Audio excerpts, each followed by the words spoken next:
یہود کا کہنا یہ ہے کہ اصل انسان صرف ہم ہیں.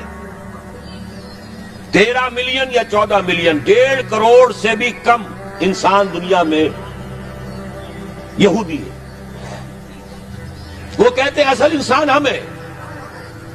باقی یہ 6 ارب جو بھیڑ نظر آتی ہے دنیا میں،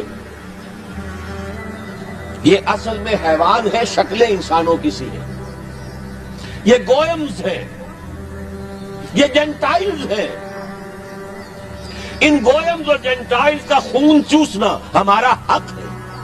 گھوڑے پر اگر آپ نے جو بھی ٹانگے باندھ ہے، اس نے اگر 100 روپے شام تک کمائے ہیں تو 20-25 تو بہرحال گھوڑے پر بھی ڈالے گا، باقی اس کی کمائی ہے.